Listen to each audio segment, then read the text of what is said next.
सबने बारी बारी मेरी मम्मा के साथ जाती की थी।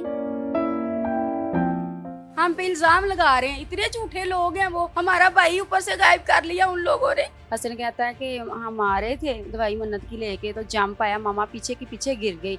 मामा के सर पे चोट लगी, मामा ने चीख मारी है, फिर मामा बेहोश हो गई है। सिटी स्किन की है, उन्होंने फिर कहा कि हड्डी टूट गई है दिमाग की। स्किन उसकी की है, बिल्कुल ठीक थी जन्नत, हाथ पाँव हिला रही थी। जब थोड़ी सी होश आती थी, डॉक्टर आते थे, नशे का टीका लगा देते थे, वो सो जाती थी। खुद रो रही है कि मेरा माँ बाप मेरे साथ कर क्या रहा। मीडिया पे इतनी इज्जत उछालेगी, या अपनी बेटी की उछाल रहे हैं। क्यों रोती है? अपने माँ बाप को, बहन भाई को रो रही है कि मेरे साथ क्या जुल्म कर रहे हैं, मेरा तो एक्सीडेंट हुआ है। वो तो बोल के बता भी नहीं सकती, बताए मेरा एक्सीडेंट हुआ है। माँ बाप, उसने अपनी बीवी के लिए माँ बाप को छोड़ दिया है। झूठ ने जो बच्चा बयान दे रहा है ना, वो सब झूठ है। उन्हें कहानियां बनाई ने अपने कोलों। जन्नत के साथ ज्यादती हो रही थी। एक बहन आपकी फोन पे लाइव भी देख रही थी। ਹੁਣ ਤਾਂ ਪੁੱਛਦਾ ਕੋਈ ਨਹੀਂ ਜਾ ਕੇ ਹਸਨ ਨੂੰ ਜਾ ਕੇ ਪੁੱਛੋ ਇਹਨੇ ਝੂਠ ਕਿਉਂ ਮਾਰੇ ਨੇ तो निकाह या बाहर है। ਨਿੱਕਾ ਜਿਹਾ ਦੋ ਥੱਪੜ ਮਾਰੋ ਮੰਨਦਾ ਕਿ ਨਹੀਂਗਾ ਮੁੰਡਾ ਲਾਹੌਰ ਵਿਆਹ ਬੈਠੇ ਨੇ ਨਵਾਂ ਪੁਆੜਾ ਪਾ ਬੈਠੀ ਲਿਆਂਦੀ ਜੰਨਤ निकल दोज़ख आई। अस्सलाम वालेकुम नाज़रीन, मैं हूं आपका मेज़बान आतिफ मलिक और आप देख रहे हैं एक डिजिटल। नाज़रीन, चंद रोज़ से एक कहानी, एक स्टोरी, एक ख़बर जो है वो ज़ुबान ज़द आम है और गर्दिश कर रही है कि जन्नत नामी खातून जिसके साथ गैंग रेप किया गया, उसको शदीद तशद्दुद का निशाना बनाया गया। उसके बेटे के सामने उसकी जो जन्नत की नंदे थी इरम और आमना, उन्होंने उसके साथ बहुत ही भूंडी और गंदी हरकतें की। इरम ने उसके मुंह पर किया और साथ साथ बहुत सी ऐसी बातें हैं जो कि मैं बयान नहीं कर सकता। ये इस वक्त मैं उस जगह पे खड़ा हूँ जहाँ पर जन्नत का एक्सीडेंट होता है। अब नाज़रीन, हमने जब एक जो स्टोरी का, एक कहानी का एक रुख था वो हमने बयान किया, उसमें जन्नत हमें मज़लूम दिखाई दे रही थी। मैं उसी दिन से इस स्टोरी के काम कर रहा था कि जब मैंने थोड़ा सा महसूस किया कि जन्नत का जो भाई है वो हमसे मिलने में बड़ा हेजिटेट कर रहा है, मैं मिल नहीं रहा मुझे, क्योंकि हम इन्वेस्टिगेशन रिपोर्टर्स हैं, रिपोर्टिंग करते रहते हैं और अक्सर ऐसी स्टोरीज़ को हम बड़ा डीपली थॉरोली वेरीफाई करते हैं। मैंने इस स्टोरी में उस दिन से वर्किंग स्टार्ट कर दी। मैं मुतलका हॉस्पिटल में गया, मुतलका जो वहाँ के लोकल लोग थे उनसे मिला, हस्पताल की फुटेज चेक की, फिर स्पॉट पे मैं मौके पे आया और स्पॉट पे यहाँ पर सेफ सिटी के जो कैमराज हैं वो मौजूद हैं। उन कैमराज की फुटेज हासिल की गई। यहाँ पर इन कैमराज में साफ नज़र आ रहा है कि मेरे पीछे मेरा कैमरामैन दिखा रहा है कि एक वो अंडरपास है। इस अंडरपास से जो है जन्नत का जो शौहर है उस्मान बाइक चला रहा था।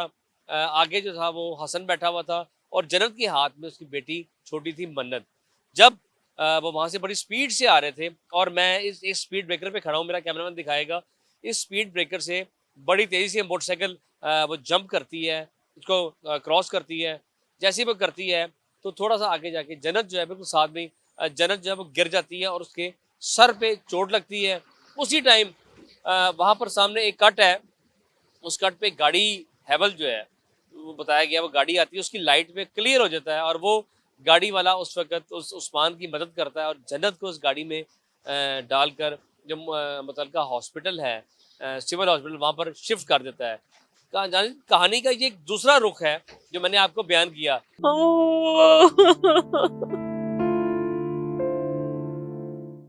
चंद रोज कबल कहानी, एक स्टोरी कह लें, तमाम चैनल्स की जीनत बनी हुई है जिसमें एक इल्ज़ाम लगाया जाता है कि जन्नत नामी जो खातून है उसका कहना है और उसके बेटे का कहना है, जो 10 साला हसन है, कि मेरी वालदा को मारा गया, मेरी वालदा को बर्न किया गया, मेरी वालदा के मुंह पे मेरी जो इरम फुप्पो है किया, मेरी आमना फुप्पो ने मेरी वालदा के बाल काटे, मेरी वालदा के कपड़े उतारे गए, उनको बरना किया गया। और एक दो कैरेक्टर्स और हैं, मकसूद और जवेद, इनका भी नाम दिया गया है कि ये मेरे वालिद के दोस्त हैं।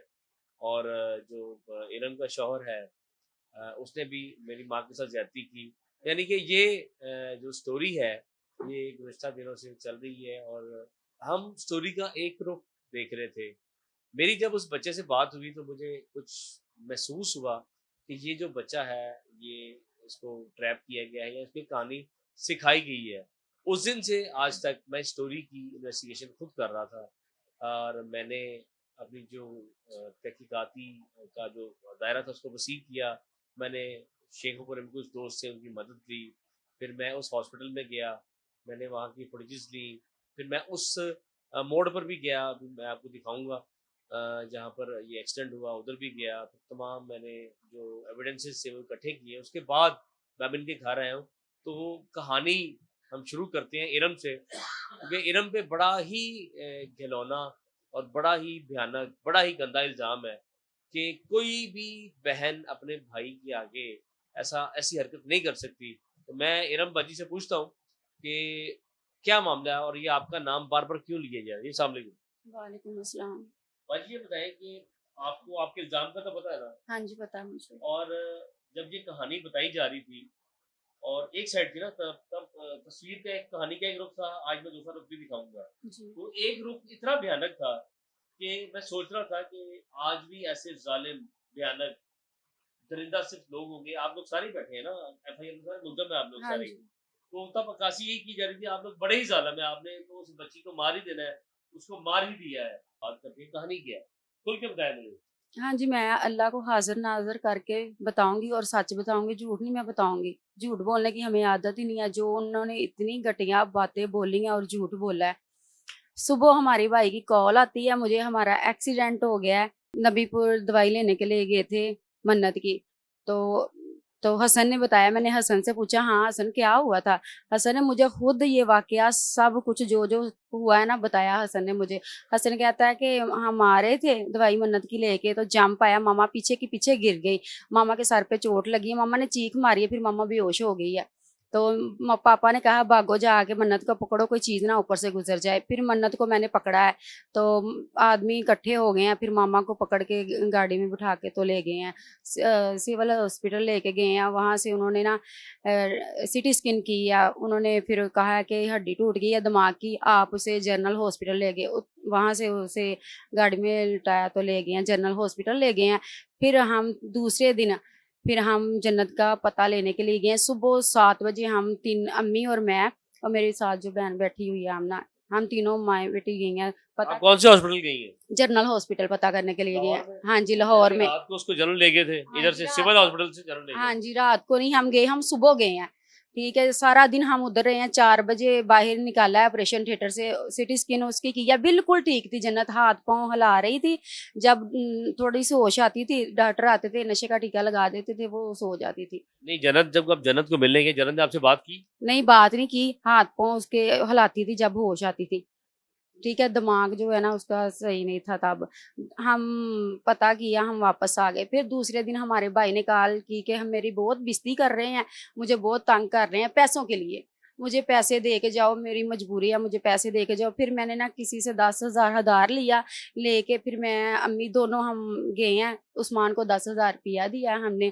तो हम रात उधर ही रहे हैं। आप फिर आज जनरल हॉस्पिटल में रहे? हाँ जन्नत जी, जन्नत के पास? हाँ जी, जन्नत के पास रहे हैं। तो सुबह हम फिर अम्मी और मैं सुबह घर वापस आए हैं। हमारे घर में कोई मर्द नहीं, मेरा अब्बू है जो वालिद का इतना गंदा इल्जाम, इतना गंदा इल्जाम, क्या नफरत है उससे आपसे? पता नहीं क्या नफरत है, ये तो शुरू से उसके घर वाले, हाँ जी, पता नहीं, झूठ बोलने की ये नहीं जो आदत छोटा है। बच्चा हसन जो है, हाँ जी। देखिए बच्चे तो नन्हे फरिश्ते होते हैं, इन पे सारे एतबार करते हैं। हसन को आपने हाथों में खिलाया होगा। हाँ जी, हसन ने ये बयान क्यों दिया? उनके कहने पे दिया, ब्लैकमेल किया गया हसन को, मुझे नहीं पता। मैं खुद ये कहती हूँ कि जन्नत का तो एक्सीडेंट होया, वो खुद रो रही है कि मेरा माँ बाप मेरे साथ कर क्या रहा है। उसके माँ बाप ने क्या किया उसके साथ? ये इल्जाम बेहुदा लगाए गए हैं, मीडिया पे इतनी इज्जत उछाली गई है, अपनी बेटी की उछाल रहे हैं।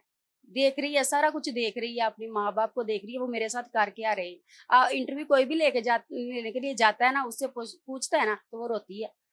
क्यों रोती है? अपने माँ बाप को, बहन भाई को रो रही है कि मेरे साथ क्या जुल्म कर रहे हैं, मेरा तो एक्सीडेंट हुआ है। वो तो बोल के बता भी नहीं सकती, बताए मेरा एक्सीडेंट हुआ है, ये तो अच्छा। सड़क हादसा है भाई। जन्नत के जो वालिदैन वो कहते हैं कि ये जो आपके वालिद थे गुलाम गौस साहब, ये उधर होते थे सऊदीया में, हाँ जी। इन्होंने हमसे आए, हमारी बेटी का रिश्ता मांगा, हमने इनका रिश्ता दिया इनको। रिश्ते के बाद से वो जो जवाई था वो कभी 3 साल उस्मान हमारे घर रहा है, फिर कभी बहन के घर रहता था, कभी वहाँ रहता था। उस्मान को अब हमने जो घर लेके दिया, 15,000 रुपया किराया भी हम देते हैं। ये क्या आप सिलसिला है? गवाही मोहल्ले वालों से जाके लें, ये सब झूठ बोल रहे हैं। उस्मान की 80,000 रुपया सैलरी है, वो खुद देता है। एटीएम कार्ड उसकी बीवी का पास होता है, वो तनहा खुद निकाल के लेके आती है। तो उस्मान के पास एक 10 रुपया भी नहीं होते, माँ बाप को देने के लिए उसके पास कुछ नहीं है। माँ बाप तो मेरे पास रह रहा है। अच्छा, माँ बाप उसने अपनी बीवी के लिए माँ बाप को छोड़ दिया है। आपके इतने इल्जाम इसलिए लग रहे हैं कि आप यानी कि माँ बाप की माँ support बाप, करती है। हाँ, माँ ये बाप रब को लेके होगी बैठी, उसकी जुबान पे हसन की और सबकी। तो रखे माँ बाप अभी को रखे। मुझे पता लगा कि घर में तो साथ ही है उस्मान का। हाँ जी, आप उधर भी इतनी जाएं। नजदीक होकर भी वो आपके पास नहीं आता था, वो आने नहीं थी देती, नहीं थी मिलने देती माँ बाप को। कोई पैसे नहीं था देता, कोई खर्चा नहीं था देता मेरे अब्बू को। ठीक है, जन्नत ने फोन किया था, मैं उस्मान के बगैर नहीं रह सकती, मैं मर जाऊंगी, मेरा अब्बू बाहिर था। तो यानी कि जन्नत की मर्जी से शादी हुई है, जबरदस्ती की है उसने। जबरदस्ती, हाँ जी। तो अभी तक ये कोशिश कर रहे हैं जन्नत का रिश्ता- भाई जो अली था, अली जो है वो हाँ तब जी, था। हाँ जी, तब है था। वो कह रहा था कि रिश्ता ये टूटे, बहन भाई इनके खुश नहीं है, कि अपने घर हंसी खुशी रह रही है ना, वो खुश नहीं है इसके बहन भाई। अच्छा, मैंने दसो ਤੁਹਾਡੇ ਤੇ ਬੜਾ ਹੀ ਤੁਹਾਡੇ ਵੀ थे उन्होंने बड़ा गंदा इल्जाम ਲਾਇਆ ਕਿ ਮੇਰੇ ਹਾਂਜੀ। ਪਾਪਾ ਦਾ ਰਿਜ਼ਲਟ ਪੜ ਲਿਆ ਉਹਨਾਂ ਨੇ ਤੇ ਇਹ ਕੀਤਾ। ਨਹੀਂ ਨਹੀਂ ਭਾਈ, ਇਹ ਸਭ ਇਲਜ਼ਾਮ ਹੈ। ਅਸੀਂ ਤੇ ਬੇਗੁਨਾਹ ਹੈ, ਅਸੀਂ ਕੁਝ ਵੀ ਨਹੀਂ ਕੀਤਾ ਉਹਨਾਂ ਨਾਲ, ਕੁਝ ਵੀ ਨਹੀਂ ਕੀਤਾ ਹੈਗਾ। ਅਸੀਂ ਐਡੀ ਕਸਮ ਨਫ਼ਰਤ ਦੇ ਕਿਵੇਂ ਕੇ ਪੈਦਾ ਹੋ ਗਈ ਆਖਿਰ ਕੁਝ ਨਹੀਂ ਕੀਤਾ ਤੇ ਲੇਕਿਨ ਉਹ- ਉਹਨਾਂ ਨੇ ਐਡਾ ਗੰਦਾ ਇਲਜ਼ਾਮ ਉਹ ਕੋਈ ਨਾ ਕੋਈ ਲੋਕ ਵਜ੍ਹਾ ਤੇ ਹੋਏਗੀ ਕਿ ਤੁਸੀਂ ਉਹਨੂੰ ਮੈਂ ਕਿਹਾ ਜਨਤ ਨੂੰ ਮਾਰ ਦਿਆ ਹੋਵੇ ਉਹਨੂੰ ਅਲੱਗ ਕਰ ਦਿੱਤਾ ਹੋਏਗਾ ਕੁਝ ਨਾ ਨਹੀਂ, ਕੁਝ ਮੈਂ ਕਿਰਦਾਰ ਹੋਣਾ ਤੁਹਾਡਾ। ਕਸਮ ਦੇ ਕੇ ਆਨੀ ਆ, ਅਸੀਂ ਜੰਨਤ ਨਾਲ ਕੁਝ ਨਹੀਂ ਕੀਤਾ ਹੈਗਾ, ਅਸੀਂ ਬੇਗੁਨਾਹ ਹੈ। ਕਿਉਂਕਿ ਉਹ ਝੂਠ ਮਾਰਦੀ ਹੈ। ਇਹ ਕਿੰਨੇ ਵੀ ਇਲਜ਼ਾਮ ਹੈ ਨਾ, ਸਾਰੇ ਝੂਠ ਨੇ। ਜੋ ਬੱਚਾ ਬਿਆਨ ਦੇ ਰਿਹਾ ਹੈ ਨਾ, ਉਹ ਸਭ ਝੂਠ ਹੈ। ਉਹਨੇ ਕਹਾਣੀਆਂ ਬਣਾਈਆਂ ਨੇ ਆਪਣੇ ਕੋਲੋਂ। ਇਹ ਕਹਾਣੀਆਂ ਜੇ जिन्ना मर्जी सुन लो। 13 साल शादी के हुए, शादी के बाद से ही अलग है। वो अलग ही थे, पहले 2-3 साल इकट्ठे रहे हैं ना, फिर उसके बाद वो अलग ही रही है। तो भाई को तो मिलने देती ही नहीं थी भाभी हमारी, कभी आने दिया ही नहीं इधर। अच्छा, एक बच्चा बता रहा था कि जब आप मार रहे थे जन्नत को, जन्नत के साथ ये सारा ज्यादती हो रही थी, एक बहन आपके फोन पे लाइव भी देख रही थी। नहीं, वो वो आपके हमारी मोबाइल से कॉल पे लगी हमारी बहना वो दूर रहती है, कहाँ दूर पे? रहती है हमसे। मलके पिंड है ना, मलका पिंड, वहाँ पे उसकी शादी हुई है, वहाँ ही रहती है। वो तो कभी आई नहीं है, कभी कभार होना। नहीं, उस दिन उसकी कॉल आई हुई थी आपको? नहीं वो नहीं, बच्चा ही बता रहा है, मैंने कॉल नहीं बताया। आई नहीं है, कॉल नहीं आई। वो सब उसने झूठ बोला है, कॉल नहीं आई है। आपने सुना ना कि वो हाँ जी, वो एक झूठ- वीडियो पे मेरी दूसरी फुप्पा, इकरा इकरा फुप्पो के साथ थी और वो मोबाइल पे दिखा रही थी। हमारी जन्नत से बात होती नहीं थी, हमारी जन्नत से बात होती नहीं। झगड़ा जब से हुआ है ना, जन्नत से कोई बात नहीं हुई है, जब से अलहदा हुई है। कब से लगा हुई?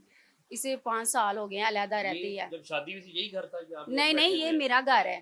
तो आपके वालिदैन का घर था? वो पीछे उसे दे आए थे, वहाँ पे लड़ाई झगड़ा किया और रिश्तेदारों ने, वहाँ शरीका जो है बन गया, हमारा शरीका है जो, उन्होंने मार कूट के निकाल दिया उधर से भी से जन्नत को। पर्चे वगैरह जन्नत ने उनके ऊपर भी करवाए, साल पूरा चलता रहा ये केस, फिर वो खत्म हो गया। सुना वो है कि जन्नत का और उस्मान का कोई अदालत में भी केस चल रहा है। हाँ जी, जन्नत उस्मान की टांग टूट गई थी, तो लवारस करके ना वो हॉस्पिटल में छोड़ के चली गई थी। तो फिर कहती कि जन्नत कहती मैंने तलाक लेनी है, मैंने इस आदमी के साथ नहीं रहना, तलाक का नोटिस भेज दिया था। तो जब वो कमाने ठीक किया, इधर मैं अपने घर ले आई थी, उसे इलाज वगैरह करवाया, चलने फिरना लग गया, कमाई करनी उसने शुरू कर दी, फैक्ट्री में लगवाया, इधर दूध फैक्ट्री इधर लगवाया था। तो जन्नत को पता चल गया कि कमाने लग गया, फिर आ गई, अम्मी के पाँव पकड़ ली, अम्मी से माफ़ी मांगी, मुझे माफ़ कर दो, मैं अपने बहन भाई और माँ बाप के कहने पर मैं छोड़ के चली गई थी। हाँ जी, अब्बू की उम्र का, मैं उसके अब्बू ने भी हाँ उम्रे की है ना, मेरे अब्बू ने भी उम्रे की है। वो उम्रों की तो लाज रखता, खाने काबे की लाज रखता, क्यों झूठ बोल रहा है, हम पे इल्जाम लगा रहे हैं, इतने झूठे लोग हैं। वो हमारा भाई ऊपर से गायब कर लिया उन लोगों ने, ये नई कहानी आपने बताई, भाई गायब हो गया आपको? हॉस्पिटल से इन लोगों ने की है, हमने नहीं किया, हॉस्पिटल से उन लोगों ने गायब किया है, उन लोगों के पास है। आप बताएं जी, आप बताएं। हमारा भाई वहाँ था उनके पास, हाँ तो वो तो उन्होंने वहाँ था। किया। हाँ, वहाँ से हमारा भाई जब आप बरामद रात को होगा। गए तभी वहीं पे था। हाँ जी, वहाँ ही थे हमारे भाई, वहाँ ही थे, उनके पास थे। तो अब भी उनके पास है हमारे भाई। ये रिश्ता आपकी मर्जी से हुआ होगा, ताकि आप लोग सारे गए होंगे। ਆ ਸਾਰੇ ਸਾਰੇ ਹੀ ਗਏ ਸਾਂ ऐसी ਅਸੀਂ क्या नफरत कि आपने हाथ पकड़े हुए थे जन्नत के? मैं नहीं कह रहा कि ਉਹ ਕਹਿ क्या ਰਹੇ ਨੇ क्या? ਉਹ ਕਹਿ ਰਹੇ कि ਨੇ आपने हाथ पकड़े हुए थे, आपकी किसी बेटी ने क्या पकड़ा हुआ था? हाँ। गुलाम गौस साहब, जो कि हमने देखा है कि बेचारे वो मासूम है, तो हिल भी नहीं सकते, उठ भी नहीं सकते। ਇਹ ਤੇ ਉਹਨਾਂ ਬੇਵਕੂਫਾਂ ਨੂੰ ਪਤਾ ਹੈ ਏਡੇ ਏਡੇ ਵੱਡੇ ਇਲਜ਼ਾਮ ਝੂਠ ਕਿਉਂ ਮਾਰ ਰਹੇ ਨੇ। ਉਹਨਾਂ ਨੂੰ ਤਾਂ ਪੁੱਛਦਾ ਕੋਈ ਨਹੀਂ, ਜਾ ਕੇ ਹਸਨ ਨੂੰ ਜਾ ਕੇ ਪੁੱਛੋ ਇੰਨੇ ਝੂਠ ਕਿਉਂ ਮਾਰੇ ਨੇ। निका या बाहर है? ਨਿੱਕਾ ਜਿਹਾ ਦੋ ਥੱਪੜ ਮਾਰੋ, ਮੰਨਦਾ ਕਿ ਨਹੀਂਗਾ। ਏਡੇ ਵੱਡਿਆਂ ਬੰਦਿਆਂ ਤੋਂ ਸਾਰੇ ਪਾਕਿਸਤਾਨ ਤੋਂ ਸਾਰੇ ਉਲਖਾਂ ਮੁਲਖਾਂ ਤੋਂ ਵਾਧੂ ਹੋ ਗਿਆ ਉਹ। माऊ, मकसूद, सुधा ते खालद कौन ने? ਉਹ ਸਮਾਨ ਦੇ ਬਿੱਲ ਹੀ ਨਹੀਂ ਆ ਮੇਰਾ ਪਣਵਈਆ ਜਿਹੜਾ ਜਵਾਈ ਜੀ ਮੇਰਾ ਆਮਨਾ ਦਾ ਮੀਆਂ ਜੀ ਮਕਸੂਦ ਆ ਮਕਸੂਦ ਇੱਥੇ ਹੀ ਹੈ ਮਕਸੂਦ ਇੱਥੇ ਹੀ ਹੈ ਭਾਸੂ ਦੇ ਨਾਲ ਵੀ ਗੱਲ ਕਰਦੇ ਹੋਣੇ ਆਹੋ ਲੇਕਿਨ ਤੁਸੀਂ ਕੁੜੀ ਲੈ ਕੇ ਆਏ ਹਾਂ। ਮੁੰਡਾ ਵੀ ਦਵਾ ਲਿਆ ਮੁੰਡਾ ਵੀ ਗਵਾ ਲਿਆ ਮੁੰਡਾ ਲਾਹੌਰ ਵਿਆਹ ਬੈਠੇ ਤੇ ਨਵਾਂ ਪੁਆੜਾ ਪਾ ਬੈਠੇ ਲਿਆਂਦੀ ਜੰਨਤ ਨਿਕਲ ਦੋਜ਼ਖ ਆਈ ਕੀ ਕਰੀਏ ਹੁਣ ਧੋਖਾ ਵੀ ਤੇ ਬੰਦਿਆਂ ਨਾਲ ਹੁੰਦਾ ਹੈ ਨਾ ਐਡੇ ਐਡੇ ਵੱਡੇ ਇਲਜ਼ਾਮ ਮੈਂ ਹੁਣ ਇਹ ਮੇਰੀ ਗੱਲ ਸੁਣੋ ਮੈਨੂੰ 15 ਸਾਲ ਹੋ ਗਏ ਨੇ ਸਾਫਤ ਕਰਦੇ ਹੋਏ 15 ਸਾਲ ਮੈਂ ਨਾ ਕਹਾਣੀ ਨਹੀਂ ਸੁਣੀ ਤੁਸੀਂ ਐਫਆਈਆਰ ਪੜ੍ਹੀ ਆਪਣੀ एफआईआर पढ़ी आपने वो जो एफआईआर की आपने 4 लाइनें हैं वो 4 लाइनें के डॉक्टर ने बताया मुझे डॉक्टर आया कि आपकी बेटी के तशद्दुद हुआ ये हुआ वो हुआ और वो जो बंदा एफआईआर पढ़ता है तो कहता है ਤੁਸੀਂ तो ਜ਼ਾਲਮ ही बड़े ਜ਼ਾਲਮ ने ਕਹਿ ਰਹੇ ਨੇ ਸਾਰਾ ਜਿਹੜਾ ਮੁਲਕ ਸਾਡਾ ਦੁਸ਼ਮਣ ਬਣਿਆ ਇਸ ਵਕਤ ਇਹ ਸਾਰਾ ਮੁਲਕ ਦੁਸ਼ਮਣ ਇੱਥੇ ਲੋਕ ਤੁਹਾਨੂੰ ਮਾਰਨ ਨੂੰ ਆਣ ਲੋਕ ਇੱਥੇ ਹੋਣ ਤੇ ਉਹਨਾਂ ਨੂੰ ਫਾਂਸੀ ਲਾ ਦਈਏ ਤੇ ਅਸੀਂ ਫਾਂਸੀ ਲੱਗਣਾ ਹੱਕ ਸੱਚ ਤੇ ਲੱਗਾ ਦੇ ਅਸੀਂ ਸੱਚੇ ਆ ਸਾਨੂੰ ਕੌਣ ਲਾਏਦਾ ਹੈ ਜੇ ਝੂਠੇ ਹੋਵਾਂ ਸਾਨੂੰ ਫਾਂਸੀ ਲਾਏਦਾ ਨਾ ਜੇ ਸੱਚ ਵੀ ਸੱਚ ਤੋਂ ਵੀ ਕੁਰਬਾਨ ਹੋਣਾ ਪਿਆ ਤੇ ਹੋਵਾਂ ਦੇ ਪੁੱਠੇ ਦੇ ਪੁੱਠੇ ਹਾਂਜੀ ਜੰਨਤ ਤੇ ਹੋਸ਼ ਕੋਈ ਨਹੀਂ ਹੈਗਾ ਇਸ ਟਾਈਮ ਤੇ ਮੇਰੀ ਗੱਲ ਸੁਣੋ ਉਹਦੇ ਬਿਸਤਰੇ ਮਰਗ ਤੇ ਪਈ ਹੈ ਠੀਕ ਹੋ ਗਿਆ ਉਸ ਬੱਚੇ ਨੂੰ ਕਿਹਨੇ ਸਿਖਾਇਆ ਵੇਖੋ ਵੇ ਸਿਖਾਇਆ ਉਹਦੀਆਂ ਖਾਲਾ ਨੇ ਉਹਨਾਂ ਦਾਦੀ ਨੇ ਨਾਨੀ ਨਾਨੇ ਨੇ ਖਾਲਾ ਨੇ ਮੈਨੇ ਉਹ ਇਸ ਕਾਬਲ ਦੇ ਨਹੀਂ ਏ ਉਹਨਾਂ ਹਸਪਤਾਲ ਇੱਕ ਚਟਾਈ ਨਹੀਂ ਲਿਆਂਦੀ ਬੈਣ ਵਾਸਤੇ ਕੋਈ ਖੇਸ ਨਹੀਂ ਕੋਈ ਸਰਾਣਾ ਨਹੀਂ ਕਦੀ ਕਿੰਦੀ ਚਟਾਈ ਤੇ ਕਦੀ ਕਿੰਦੀ ਚਟਾਈ ਇੰਨੀ ਕੁਕਾਤ ਹੈ ਤੇ ਸਾਡੇ ਮੁੰਡੇ ਦਾ ਘਰ ਦਾ ਕਿਰਾਇਆ ਦਿੰਦੇ ਨੇ ਲਾਹਨਤੀ ਹੋ ਜੇ ਲੋਕਾਂ ਦੇ ਝੂਠ ਮਾਰਨ ਵਾਲਿਆਂ ਤੇ ਅੱਲਾ ਵੀ ਜਿਹੜਾ ਝੂਠ ਮਾਰਨ ਵਾਲੇ ਬੰਦੇ ਤੇ ਅੱਲਾ ਵੀ ਲਾਹਨਤ ਪਾਉਂਦਾ ਮੇਰਾ ਮੁੰਡਾ ਜਿਹੜਾ ਗਵਾਹ ਕੀਤਾ 20 ਦਿਨ ਹੋਏ ਨੇ ਮੁੰਡਾ ਮੇਰਾ ਲਿਆ ਤੁਸੀਂ ਵੀ ਮੈਨੂੰ ਹਾਸਾ ਨਹੀਂ ਲੱਗ ਰਿਹਾ ਤੁਹਾਨੂੰ ਸਿਖਾਇਆ ਕਿਸੇ ਛੋਟੋ ਪਰੇ ਤੁਹਾਡੇ ਨਾਲ ਗੱਲ ਨਹੀਂ ਹੋਣੀ ਲੇਕਿਨ ਮੈਂ ਕਹਿੰਦਾ ਵਾ ਕਿ ਤੁਸੀਂ ਚੱਲ ਫਿਰ नहीं सकते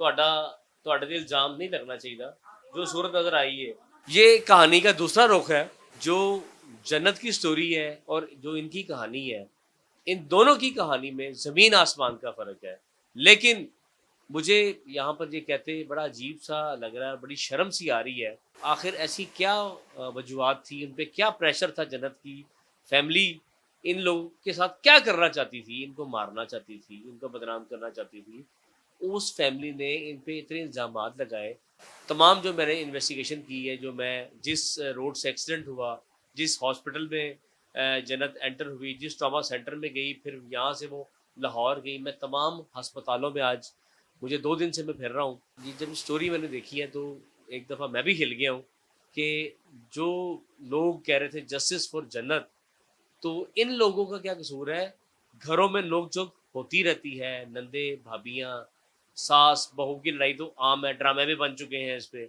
नंदे भी लड़ती रहती हैं मुझे ज़मीन नहीं फटी ना आसमान गिरा कि ऐसी बेहुदा बातें ऐसी बेहुदा स्टोरी लोगों को सुनाएगी कि जो भी अगला बंदा सुनता था और वो तो यही कहता था कि ये जो मेरे आसपास जो ये 2-3 ख़वातीन बैठी हैं और ये जो बुज़ुर्ग जो चल नहीं सकते अपना वज़न खुद नहीं उठा सकते दुनिया तो ये दावे कर रही थी कि इनको फांसी दे दी जाए इनको मार दी जाए कि एक रुख और है स्टोरी का जहाँ पर ये लोग बहुत जालिम है अब एक रुख देखा है कि वो जो जन्नत है उसने इनसे बेटा ही छीन लिया और वो इन्हीं को गालियाँ देती थी अब ये जो तमाम वाक़यात हैं ये इनकी और रब के दरमियान में है मैं कुछ कह नहीं सकता लेकिन पुलिस के मुताबिक अभी तक ऐसा कोई वक़ूआ नहीं हुआ पुलिस तस्दीक कर रही है अभी पुलिस ने हतमी फ़ैसला नहीं दिया लेकिन जन्नत का जो है वो मेडिकल उसका गया हुआ है हॉस्पिटल में अभी जन्नत के मेडिकल की रिपोर्ट्स भी नहीं आई जिसमें ये साबित होगा कि उसके साथ गैंग रेप हुआ है या नहीं हुआ अब तक के लिए इजाज़त दीजिएगा अपने मेज़बान आतिफ मलिक को